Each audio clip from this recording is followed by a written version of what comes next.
Fala galera, beleza? Meu nome é Daniel, canal YouTube de Anime, e vamos falar finalmente sobre To The Abandoned Sacred Beast, review completa aí pra vocês.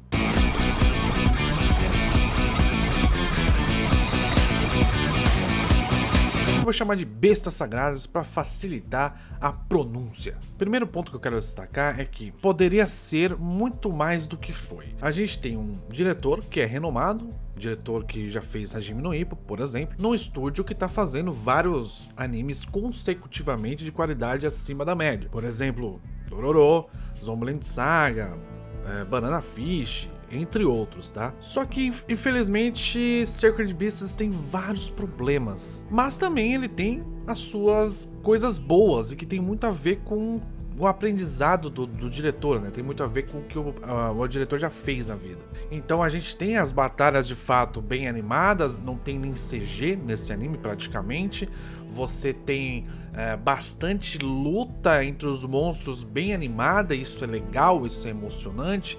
Tem um socão no último episódio, inclusive, que é bem bonito visualmente falando. Então o problema do anime não é de longe a questão da animação ou a questão da coreografia das batalhas. Essas duas coisas que o diretor sempre entregou muito bem. O problema do anime tá nos personagens. E aí a gente não consegue identificar o quanto isso é responsabilidade do diretor e quanto isso é da obra original de fato. Porque o modelo que o anime seguiu é um modelo que dificilmente agrada. Quando a gente fala de animes episódicos de uma maneira geral, existe um certo preconceito. Esse anime episódico, eu não gosto de anime episódico. Mas não é bem assim que funciona, porque o anime episódico, ele pode ser muito bom, mas ele precisa de algumas características. E uma é definir que é episódico, episódios de fato interessantes, episódios que sejam únicos e interessantes e que não tenha uma certa repetição no formato. E Bestas Sagradas, ele repete muito o formato. Por repetir tanto o formato, o foco do episódio fica na mensagem. Só que a mensagem em si, ela é muito pouco diferente. Muito pouco é foda. Pouquíssimo diferente entre um episódio e outro. Fala-se muito sobre o transtorno de estresse pós-traumático, como que eu já falei aqui em vídeos anteriores. Fala-se muito sobre o que acontece com o ser humano quando ele é utilizado como arma. Fala-se muito como o humano é podre, como as pessoas que são líderes, elas são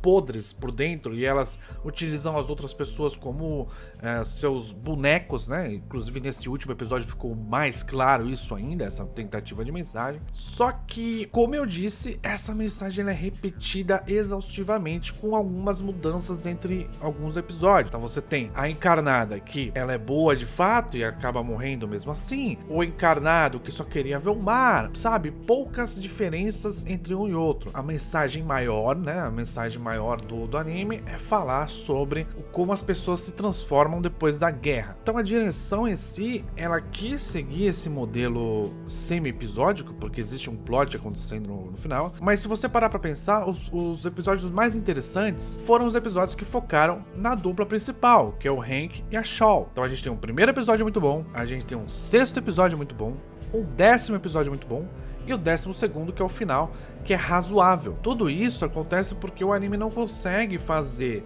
com que esses episódios de fato episódicos se juntassem ao desenvolvimento, por exemplo, da Shaw ou do Hank. Você tem uma nuance muito leve na mudança entre os dois a cada episódio. Então a Shaw começa completamente resistente com relação a não matar de fato os encarnados, certo? E ela termina o anime querendo participar disso junto com o Hank, a ponto de, se o Hank fizer alguma merda, ela vai lá e ela vai matar ele. Esta mudança, ela só é focada em alguns episódios. Ela não tem essa mudança gradual entre os episódios episódicos e uma reflexão dela sobre isso. Tanto é que existe um episódio específico, se eu não me engano, é o 5º ou 6º, não lembro. Existe um episódio específico que ela lembra de tudo e aí ela reflete, ou seja, durante todos esses episódios isso não aconteceu, essa reflexão, e a gente só é apresentado com essa reflexão em um episódio. Ela questiona o tempo todo o Hank sobre a questão de ele querer matar os encarnados, que se não existe uma outra solução. E aí isso vai sendo mostrado pra ela como que não existe outra solução, é essa aqui mesmo, tem que matar essa galera porque infelizmente tá fazendo mal pra sociedade. É isso que ele tá falando. Só que ela fica muito tempo parada nisso, né? Ela já viu algumas pessoas morrerem e ela não muda. Os personagens, o Hank e a Shaw, eles têm a personalidade delimitada logo no início. E essa personalidade deles muda muito pouco durante todas essas experiências. O Hank mesmo só foi mudar de fato no episódio número 10, porque no 6, que é quando ele vê a Shaw de fato, entre aspas, morta, ou seja, ele acha que ela morreu e ele dá o pedido Fenrir, ele não muda, ele continua, só que depressivo, digamos assim. No 10, que ela tem a conversa com ele, né, que a Shaw tem a conversa com ele, e o Hank enfrenta lá o cachorro, né, o Roy, se eu não me engano. Neste episódio o Hank muda, neste episódio a Shaw muda.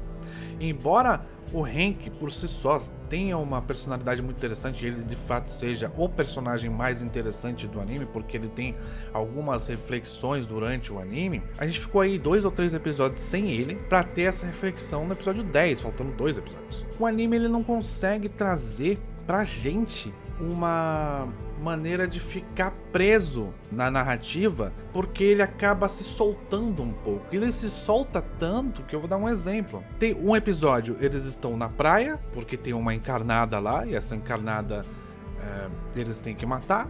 No outro episódio, eles estão na neve. Essa desconexão até geográfica, ela é estranha, ela causa estranhamento, ela causa o nosso distanciamento da história, porque não há conexão, nesse caso geográfica, entre os episódios, que dá mais a sensação ainda de que esses episódios não se conversam. Essa falta de conexão entre os episódios, mesmo com a ideia de episódico, e eu vou dar um exemplo, existem coisas básicas sobre animes episódicos. Por mais que eles sejam episódicos, uma coisa que aconteceu no episódio, você tem que levar para o próximo, porque isso é uma história de qualquer maneira. Então, por exemplo, você tem um anime de investigação, se o cara aprende uma coisa em um episódio, no próximo episódio ele pode utilizar isso a favor dele. Não deixa de ser episódico, são casos, por exemplo, diferentes, mas existe uma conexão entre os episódios porque existe um mesmo personagem em todos os episódios. Por exemplo, Mushishi, que é extremamente episódico,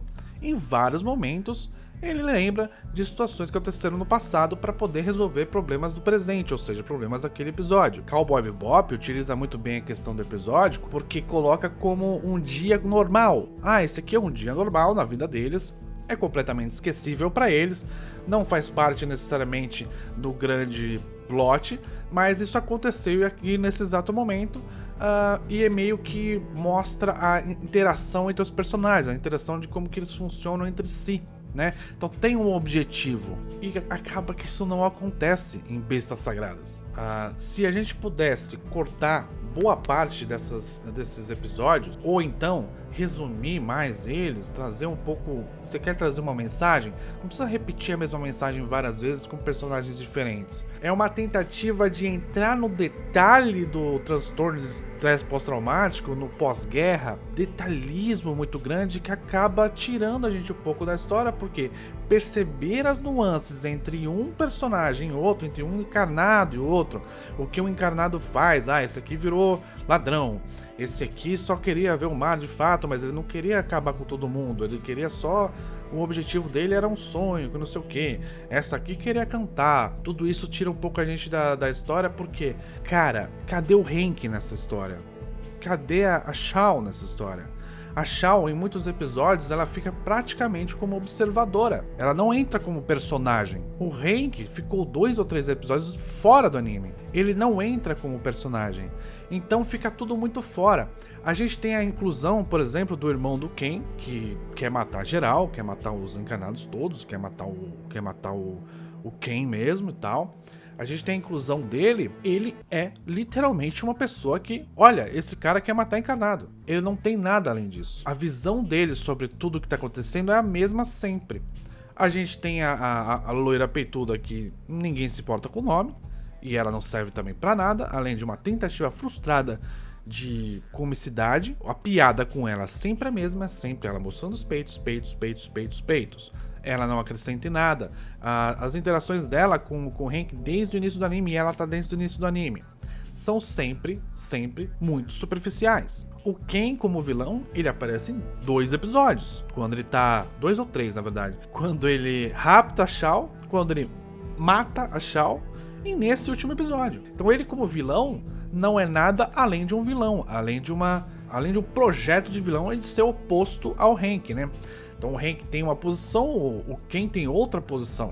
E é isso. A gente não se aprofunda na personalidade dos personagens. A gente não vê o anime como eles estão enxergando. A gente vê o anime como um terceiro que está enxergando de fora. Pouquíssimas vezes a gente tem a visão dos personagens e a gente compreende os personagens. Como eu falei, são aí 3 episódios. Portanto, a gente tem uma direção relativamente boa com relação à animação de uma maneira geral, a animação e coreografia de batalha, tudo isso é muito legal. O chart design do Lobão, dos encanados de uma maneira geral, é um chart design interessante. O Minotauro tava muito legal. Talvez o que eu menos tenha gostado foi o do Behemoth, mas o resto tava bem interessante. O roteiro, como eu disse, tem essa questão de quero ser episódico, mas não sei como. É um anime que dá 3 episódios muito bons pra você. Eu posso destacar o primeiro, o sexto e o 10º.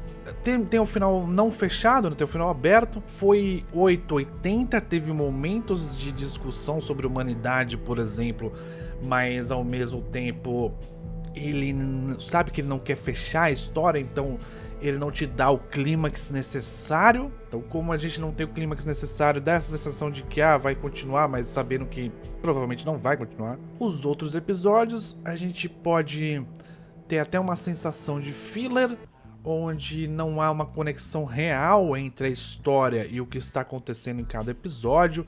Há um deslocamento, como eu falei já também. Então a minha nota aí pro Sacred Beasts é 6,5. É um anime que é mediano em tudo que faz, talvez com relação à animação ele esteja um pouco acima da média, e ele tem aí 3 episódios que dá pra gente dar uma emocionada, mas fora isso é tudo muito pouco. Então é isso, galera, muito obrigado, espero que vocês tenham gostado, deixe seu like, se inscreve no canal, aperte o sininho para receber novas notificações, baixa o PicPay, coloca o meu código lá, que você vai estar ganhando 10 conto para gastar no cartão de crédito, e também você pode se inscrever no canal, você pode ser um assinante do canal e contribuir com o crescimento deste canal maravilhoso, que é o meu canal, o canal YouTuber de anime, ok? Galera, é isso, muito obrigado, valeu, falou!